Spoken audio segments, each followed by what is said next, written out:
거짓말과 욕심의 상관관계라는 제목으로 하나님 말씀을 증거했습니다.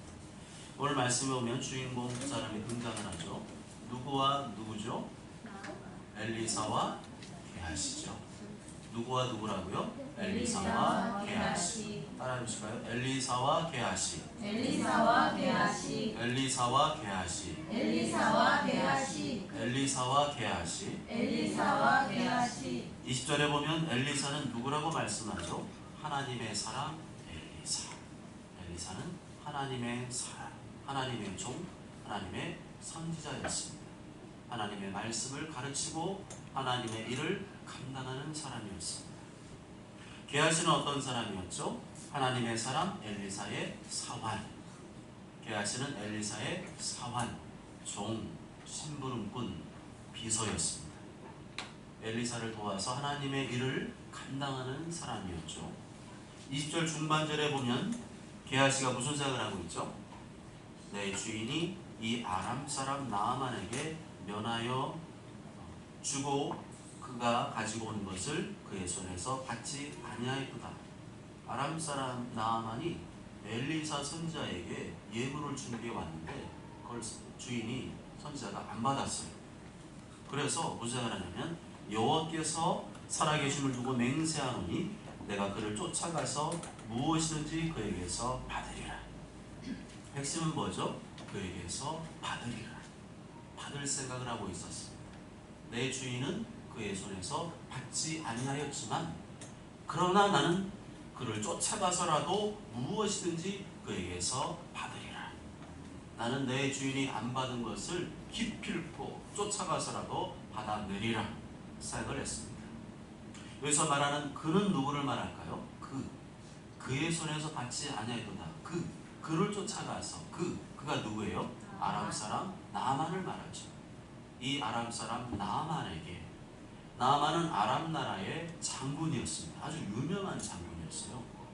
당시 이스라엘과 아람은 친했을까요? 친하지 않았을까요? 친하지 않았습니다. 서로 적대적인 관계였죠.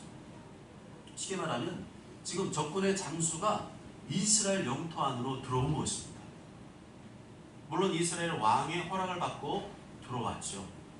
그런데 왜 적군의 장수가 우리나라로 이스라엘 영토로 들어오게 되었을까요? 그것은 개인의 문제 때문에 그렇습니다. 개인의 문제. 어떤 전쟁하기 위해 온 게 아니라 개인의 문제가 있는 게 뭐냐면 나만이 나병에 걸렸어요. 나병은 피부가 썩어 들어가는 병이죠.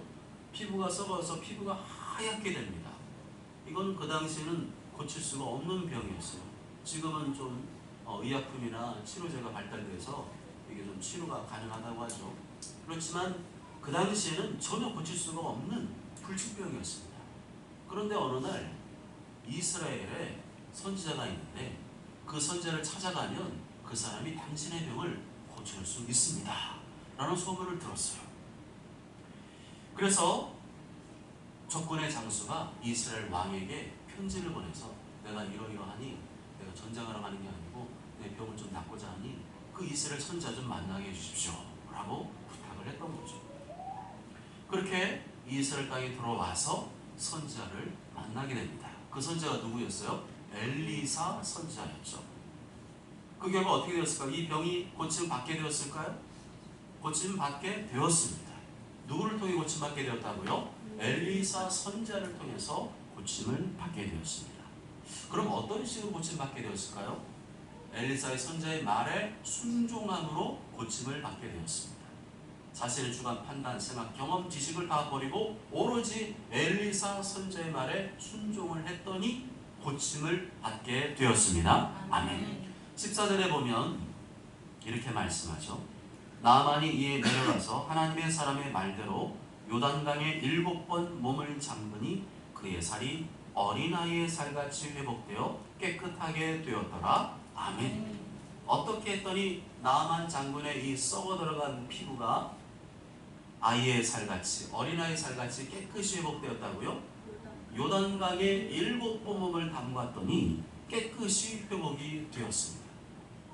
하나님의 사람의 말대로 했더니, 엘리사 선지자의 말대로 했더니 깨끗이 회복이 되었습니다.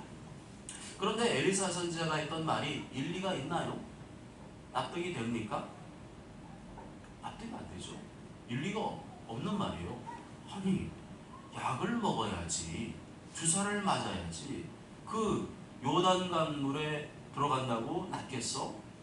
그게 맞는 거잖아요. 그런데 나아만 장군이 어떻게 했어요? 그럼에도 하나님의 사람의 말에 순종했습니다. 그럼에도 엘리사 선지자의 말에 순종했습니다. 납득이 안 되고 이해가 안 돼도 엘리사 선지자, 하나님이 세운 하나님의 사람의 말을 들었습니다. 그런데 어떻게 됐어요? 나음을 받게 되고 고침을 받게 되고 그 피부가 새하얗게 바뀌게 된 줄 믿습니다. 그렇습니다. 때로는 하나님의 사람의 말이, 선자의 말이, 목회자의 말이 이해가 되지 않고 납득이 되지 않을 수 있어요. 동의가 안 될 수가 있습니다. 왜 그렇게 되는데? 그렇게 해야 돼? 나 하기 싫은데? 그건 이해가 안 돼. 그런 생각이 든다 할지라도 검증된 하나님의 사람의 말이라면 믿고 따르고 순종하시기 바랍니다. 그것이 납득이 안 되고 이해가 안 되어도 하나님의 말씀에 합당한 것이라면 믿고 따르고 순종해 보시기 바랍니다. 그럴 때 하나님께서 치유와 회복의 역사를 베푸시고 기적과 능력을 베푸신 줄 믿습니다. 그때 하나님이나 지금의 하나님은 동일한 줄 믿습니다. 그래서 고집을 부리면 부릴수록 누구만 손해요? 자기만 손해죠. 안 나요. 회복이 안 돼요. 우리 자녀들에게 그런 모습을 보여줘서는 안 되겠죠. 하나님의 종의 말을 안 듣고 버티는 모습이 아니라 순종하는 모습을 보여주시기 바랍니다. 그렇게 나만이 하나님의 사람 말에 순종했더니 어떻게 되었다고요? 썩은 피부가 새 피부가 되었어요. 죽은 피부가 산 피부가 되었습니다. 딱딱하게 굳어진 피부가 아기 피부처럼 뽀얗고 야들야들해지게 되었어요. 화장품을 갖다 버리게 되었습니다. 할렐루야. 화장품 사지 마시고 하나님 말씀에 순종하시기 바랍니다. 피부도 새하얗게 뽀얗게 바뀌게 할 줄 믿습니다. 그럼 여러분 같으면 어떻게 하시겠어요? 아무래도 안 되는데 선자의 말 듣고 순종했더니 깨끗이 나음받게 되었어요. 그 은혜를 받았잖아요. 그럼 여러분은 어떻게 하셔야 되겠어요? 뭐라도 해야 되겠죠.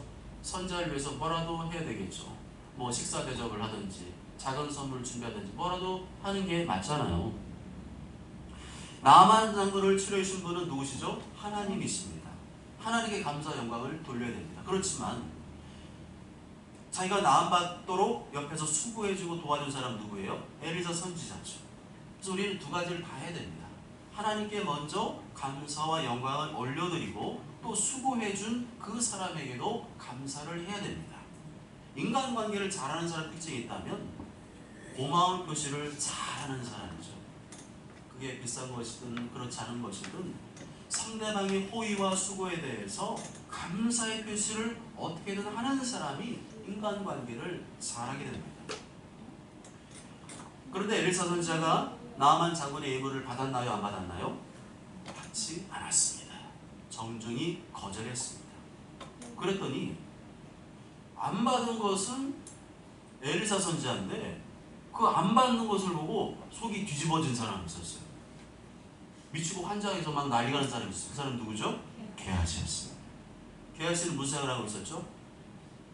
엘리사 선지자가 받지 않은 그 예물을 계속 생각합니다. 와, 그게 얼마나 비싼 건데, 그게 얼마나 좋은 건데 그걸 왜 안 받아? 자꾸 생각 들면서 내가 그를 쫓아가서 무엇이든지 그에게서 받으리라. 누가 돈을 사랑하는 사람이죠? 누가 돈 욕심 많은 사람이죠? 누가 탐욕이 많은 사람이죠? 돈에 대해서 생각을 많이 하는 사람입니다. 보통 사람, 여러분 돈 생각 안 하시나요? 그런 분은 주님이 데려가실 거예요.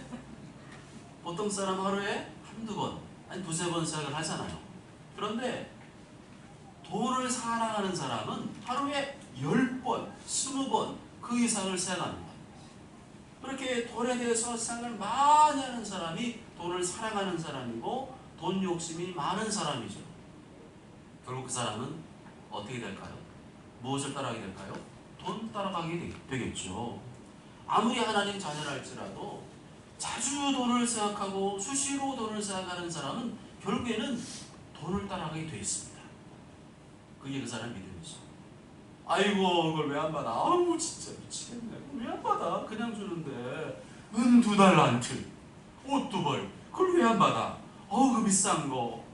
미쳤나봐. 에레사 선자는 아무 생각이 없는데 옆에 있는 게하지가 난리가 났어요. 미치. 그걸 왜? 막 아무리 그 생각을 잊어버리려고 그래. 너무 그걸 왜 안 받아? 왜 안 받아? 그럼 나중에 어떻게 되겠어요? 결국에는 무슨 수를 써서라도 그 예물을 내가 가져야 되겠다. 이런 생각을 하게 되겠죠. 그렇습니다. 그 사람이 무슨 생각을 하느냐에 따라서 그 사람이 그렇게 움직이게 돼 있습니다. 그 사람이 어떤 생각을 제일 많이 하느냐, 하루 종일 어떤 생각을 하느냐, 그에 따라서 그렇게 움직이게 돼 있습니다. 그래서 우리가 제일 조심해야 될 것은 뭐예요? 우리의 생각입니다. 내가 어떤 생각을 하느냐가 중요하죠. 내 믿음이 좋은가 나쁜가도 결국에 뭘 보면 알 수 있는 거예요? 그 생각을 보면 알 수가 있습니다.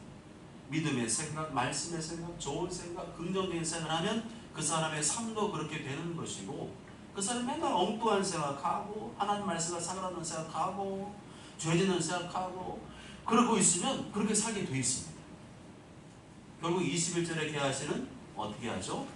나만의 뒤를 쫓아갑니다. 나만의 뒤를 쫓아가니. 왜 나만의 뒤를 쫓아갔죠? 나만에게서 그 주인이 안 받은 예물을 받기 위해서였습니다. 게하시가 멀리서 장군님 하면서 달려오는 것을 보고 나만 장군 21절에 어떻게 했나요? 평안을 묻죠. 평안이냐? 무슨 문제가 있냐? 무슨 일이 생긴 것이냐? 그렇게 물었어요. 22절에 평안을 묻는 나만 장군에게 게하시가 뭐라고 하죠? 선지자의 제자 중에 2 청년이 있는데요, 에브라임 산지로부터 내게로 왔습니다. 청하건대 당신은 그들에게 은 1달란트와 옷 2벌을 주라고 주십시오. 이게 실제 있었던 일입니까? 없는 거죠. 지어낸 겁니다. 거짓말이었습니다. 있지도 않은 말이었어요. 소설을 쓴 겁니다. 어떻게 하면 그 예물을 내 손에 넣을 수 있을까? 계속 궁리를 하다 보니까 아무리 생각해도 정당한 방법으로는 안 되는 거예요. 정직한 방법으로는 그 예물을 자기 가질 수가 없는 거예요. 그래서 뭘 생각한 거예요? 거짓말을 생각한 거죠. 적당한 거짓말, 그럴듯한 거짓말을 시작했습니다. 어떻게 하면 저 사람을 감쪽같이 속여서 내가 원하는 것을 내 손에 넣을 수 있을까? 계속 생각한 결과는 거짓말이었습니다. 한번 이렇게 나쁜 생각, 안 좋은 생각을 하게 되면 결국에는 거짓말을 하게 돼 있어요. 거짓말은 결과라면 그 시작 뿌리는 뭐예요? 욕심과 탐욕이었죠. 이 생각이 무섭습니다. 생각을 잘 제어하면 하나님 말씀대로 살아갈 수가 있지만 생각을 제어하지 못하면 하나님 말씀대로 살아갈 수가 없습니다. 늘 마음이 불편하고 양심의 가책에 눌려서 살게 되겠죠. 마음의 평안도 없고 기쁨도 없고 답답하게 살게 되는 겁니다. 하나님의 말씀에 나와 있는 대로, 하나님 말씀이 있는 그대로 자기의 잘못된 생각, 한 생각, 못된 생각을 죽여야 되는데 어떻게 하면 그 말씀을 피해서, 어떻게 그 말씀을 안 따르고 내가 원대로 할 수 있을까? 그런 생각을 하다 보면 결국에는 거짓말을 하게 돼 있어요. 남을 속일 수밖에 없겠죠. 처음에는 생각으로 죄를 지었다면 나중에는 말로 죄를 짓게 되고 나중에는 행동으로 죄를 짓게 됩니다. 이렇게 계속 안 좋은 생각, 나쁜 생각, 거짓말이라도 해서라도 내가 그거를 만들어야 되겠다 그런 생각을 하게 되면 점점 머릿속에서 소설을 쓰기 시작합니다. 소설을 쓰고 시나리오를 쓰고 영화 한 편을 만들게 되죠. 이게 바로 생각의 힘임과 동시에 생각의 무서움입니다. 그래서 우리 항상 내 생각을 점검해야 됩니다. 나쁜 생각, 악한 생각, 더러운 생각은 계속 예수님의 이름으로 쳐내시고, 왜냐하면 그 생각이 안 떠나간다니까. 이게 문제예요. 못된 생각, 악한 생각, 더러운 생각이 이게 떠나가면은 얼마나 좋겠어요. 안 떠나간다니까요. 내 힘으로는 생각 하나 못 건든다는 거예요. 우리가 그런 존재라는 거죠. 그럴 때 누구의 도움 필요하죠? 예수님의 도움 필요하죠. 예수님의 이름으로 끊어질 줄 알아요. 그래야 끊어지더라고요. 그리고 그 다음에 좋은 생각, 믿음의 생각, 긍정의 생각을 자꾸만 받아들여야 되겠죠. 그렇게 하다 보면 예수님의 살게 되고 예수님을 위해 헌신하게 되는 길로 가게 되지만, 그렇지 않으면 계속 안 끊어버리고 안 쳐내고 나쁜 생각, 안 좋은 생각, 더러운 생각 계속 어떻게 하면 안 할까, 어떻게 하면 빠질까, 어떻게 하면 내 욕심 채울까 이런 생각 계속하면 순종을 할 수가 없습니다. 23절에 게하시의 말을 들은 나아만 장군이 어떻게 하죠? 23절에 은 2달란트를 가져다가 강구원에서 줍니다. 아이고 그럼 가져가세요. 아이고 나 선지자님 그렇게 해서 내가 좀 마음이 좀 서운했는데 아이고 그렇다면 가져가세요. 옷 두 벌 가져가세요. 24절에 게하시는 받아온 예물을 어떻게 했나요? 자기 집에 감추었습니다. 게하시가 그 물건을 두 사환의 손에서 받아 집에 감추고, 떳떳하면 왜 감추겠어요? 당당하면 왜 숨깁니까? 떳떳하면 왜 거짓말하냐고요. 떳떳하지 못하니까 그런 거죠. 계속 그렇게 살면 마음이 병들어요. 영적인 생명이 죽어갑니다. 신앙 생활하는 게 귀찮고 무기력해집니다. 그러나 성경이 이렇게 말씀하죠. 진리가 너희를 자유케 하리라. 아멘. 진리가 너희를 자유케 하리라. 아멘. 하나님 말씀대로 살면 자유합니다. 아멘. 누굴 만나도 자유합니다. 거짓말할 것도 없고 속일 것도 없고 적당히 둘러댈 것도 없고, 그러니까 내 영혼이 자유하죠. 당당합니다. 그래서 하나님 말씀대로 사는 게 제일 편해요. 이게 최고의 치료제고 최고의 보약입니다. 그냥 하나님 말씀대로 살면 그 말씀이 나를 자유케 합니다. 언제 어디서나 누구를 만나도 당당하게 떳떳하게 자유하게 살 수 있게 되는 거죠. 진리가 너희를 자유케 하리라. 진리의 말씀대로 사는 게 제일 편합니다. 감출 것도 없고 쏠 것도 없고 포장할 것도 없으니까 얼마나 편해요. 집에서 여러분들 감추고 사시나요? 집에서는 편안하게 계시잖아요. 그런 것처럼 진리의 말씀을 살면 너무너무 편안한 거예요. 그런데 답답하게 살고 불편하게 사는 이유가 뭡니까? 자꾸만 자기 생각을 자기 자신을 생각의 감옥에 집어넣는 거예요. 아무도 집어넣은 적이 없어요. 근데 본인이 생각의 감옥에 자기를 자꾸만 집어넣어요. 그래서 나는 내가 답답하다, 나는 내가 불편하다 느낄 때는 지금 자기 생각의 문제가 있는 거죠. 다른 사람 뭐라고 안 하는데 본인 혼자서 비아처럼 자꾸 하면서 뭘 막 꾸면, 뭔가를 감추고 속이 거짓말하니까 자꾸 연기를 해야 되잖아요. 연기하는 거 얼마나 불편해요. 얼마나 힘들어요. 그러나 진리 말씀대로 살면 자유합니다. 평안합니다. 기쁨 있고 즐거움 있고 행복이 있습니다. 하나님 말씀대로 살면 누구한테 뭐 아쉬운 소리 할 것도 없고 감출 것도 없고 그냥 있는 대로 살면 되니까 얼마나 편해요. 할렐루야. 아멘. 진리의 말씀을 모르면 사람들이 말하는 대로 살아야 되니까 피곤해요. 제가 이렇게 살았잖아요. 예수님 믿기 전에. 뭐 진리가 뭔지 모르잖아요. 하나님 말씀 뭔지 모르잖아요. 그러니까 사람들이 하는 말 따라 살아야 돼요. 그 피곤하더라고요. 사람들이 전부 다 뭐라 그래요? 적당히 머리 굴리면 살아. 적당히 이렇게 살아. 그러니까 피곤하더라고요. 막 마음이 불편하고. 그런데 예수를 믿고 난 다음에는요, 하나님 말씀대로 살면 되니까 너무 좋더라고요. 이대로만 살면 된다는 좌표가 분명하게 있으니까 그때부터는요 행복하더라고요. 이 사람은 이렇게 말하고 저 사람은 저렇게 말하고 그러니까 헷갈려요. 그런데 말씀이라고 하는 확실하고 분명한 기준이 있으니까 그때부터는 너무너무 편안하더라고요. 이것저것 신경 쓸 게 없잖아요. 눈치 볼 것도 없죠. 그냥 하나님 말씀대로 살면 되니까 얼마나 편해요. 하나님 말씀대로 살면 자유케 하리라. 하나님 말씀대로 살면 내가 책임지리라. 할렐루야. 얼마나 자유하고 편안하고 행복한지 모릅니다. 25절에 2달란트 옷 2벌을 감추고 엘리사에게 갑니다. 집에다 다 감춰놓고 이제 엘리 선지자 가는 거죠. 옆에 가서 좀 서원 일을 해야 되잖아요. 갔을 때 엘리 선지자가 게하시한테 뭐라고 하죠? 네가 어디서 오느냐? 네가 어디서 오느냐? 뭐 알고 물어보는 거 같죠? 그러자 게하시가 뭐라고 대답하나요? 당신의 종이 아무데도 가지 아니하였나이다. 또 거짓말하죠. 이번에는 누구한테 거짓말했어요? 엘리사 선지자한테 거짓말했어요. 참 복잡하게 사네요. 참 힘들게 삽니다. 한 번 거짓말하면 계속 거짓말이 되니까 얼마나 복잡하고 얼마나 사는 게 힘들겠어요. 한 번 거짓말하면 계속 그 거짓말을 감추기 위해서 또 거짓말을 해야 됩니다. 거짓말은 거짓말을 낳게 되고 거짓말은 또 다른 거짓말을 낳게 되고, 그러니까 얼마나 사는 게 복잡하고 힘들겠어요. 계시록 22장 15절에 보면 아무리 구원받은 하나님의 자녀라 할지라도 계속 거짓말하고 살고 거짓말을 지어내는 자는 다 어디 있다고요? 성 밖에 있으리라. 거짓말을 좋아하며 지어내는 자는 다 성 밖에 있으리라. 하나님의 자녀가 하나님의 자녀답게 살아야 하나님의 거룩한 성에 들어간다는 겁니다.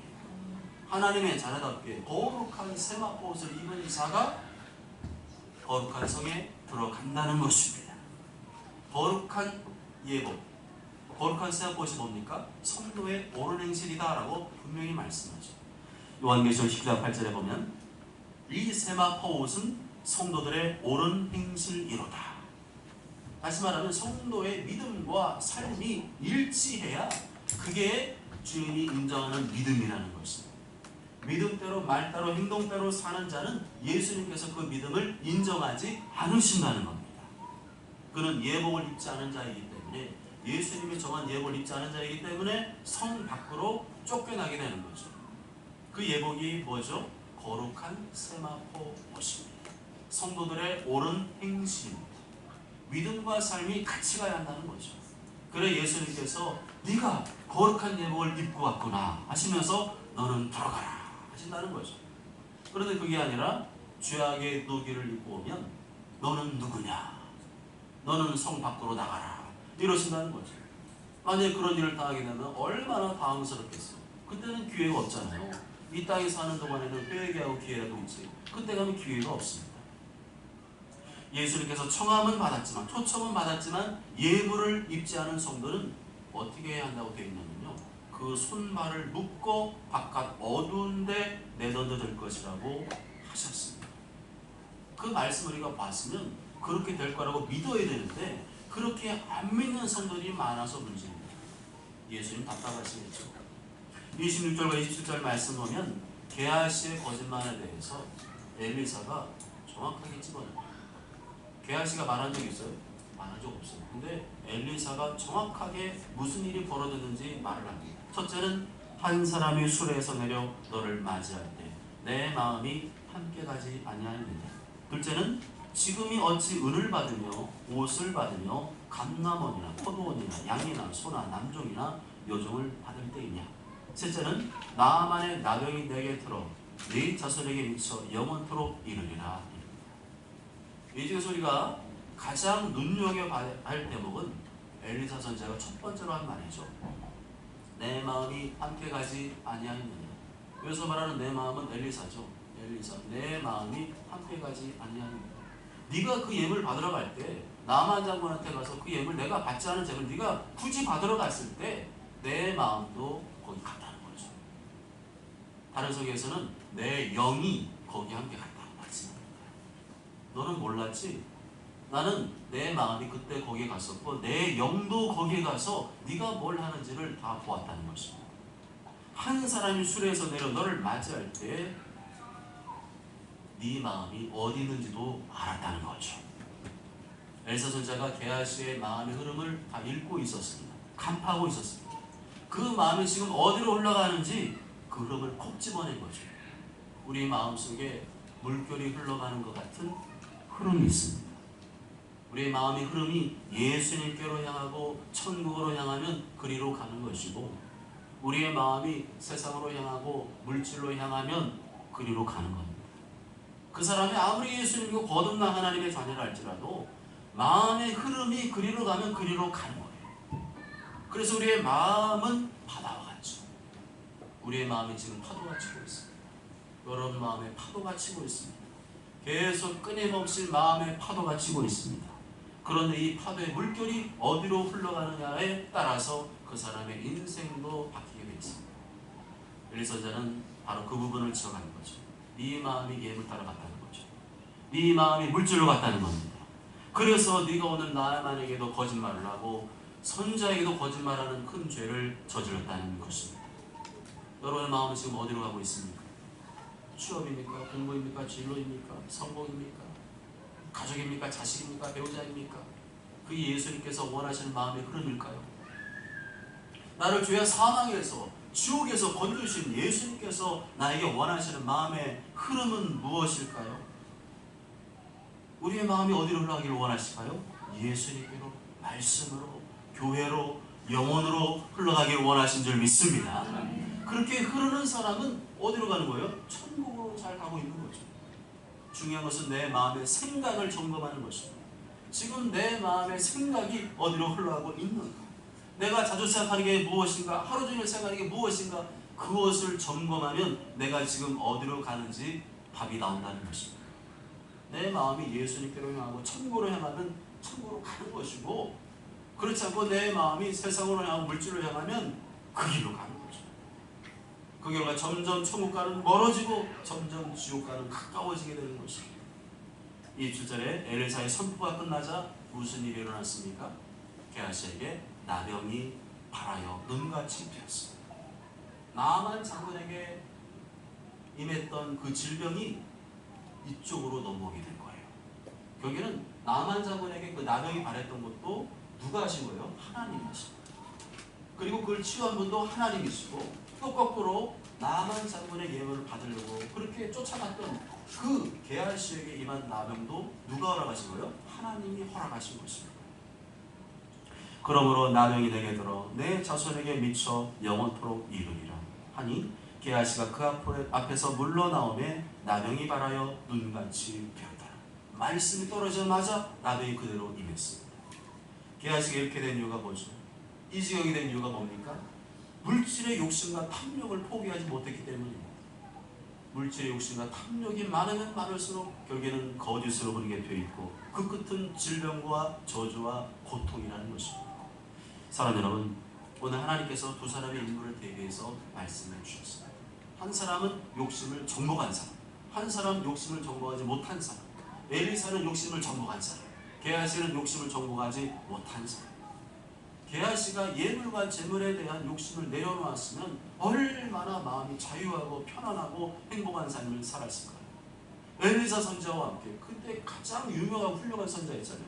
엘리사 선지자와 함께 얼마나 힘있게 하나님의 일을 감당했을까요? 그런데 엘리사 선지자의 뜻을 헤아리지 못하고, 아이고 아까워 죽겠는데 그걸 왜 안 받아? 그걸 받아야지. 어떻게든 내가 받아야지. 계속 그 마루 저기를 묵상하고 생각하다가 결국엔 거짓말하고 남 속인 다음에 자기가 원하는 것을 얻기는 얻었어요. 그런데 나중에 그것 때문에 하나님의 징계와 심판을 받게 되어서 나병에 걸리고 말았습니다. 이렇게 남의 것을 자꾸만 욕심내고 탐내는 것, 내가 원하는 것을 얻기 위해서 적당히 꾸미고 속이고 거짓말하는 것은 하나님 볼 때는 큰 죄인 것입니다. 비록 지금 내 형편이 어렵다 할지라도, 내가 그렇게 부유하지 못하다 할지라도 하나님께서 나에게 주신 것에 대해 자족하고 만족하고 감사합니다. 묵묵히 하나님의 말씀을 따라 사심으로 자유와 평강과 기쁨과 행복이 넘치는 삶을 사시길 바랍니다. 히브리서 6장 6절에 10절에 그러나 자족하는 마음이 있으면 경건은 큰 이익이 되느니라. 우리가 세상에 아무것도 가지고 온 것이 없음에 또한 아무것도 가져가지 못하리니 우리가 먹을 것과 입을 것이 있은즉 족한 줄로 알 것이니라. 부하려는 자들은 시험과 올무와 여러 가지 어리석고 해로운 욕심에 떨어지나니 곧 사람으로 파멸과 멸망에 빠지게 하는 것이라. 돈을 사랑하니 일만하게 뿌리가 되나니 이것을 탐내는 자들은 미혹을 받아 믿음에서 떠나 많은 근심으로써 자기를 찔렀도다. 모쪼처럼 모두가 게하시와 같이 세상의 더러운 탐욕과 거짓의 물결을 따라가는 것이 아니라 엘리사 선지자와 같이 말씀의 도를 힘차게 저 영원한 천국 거룩한 강가로 나아가게 되시길 주님의 이름으로 축복합니다. 아멘.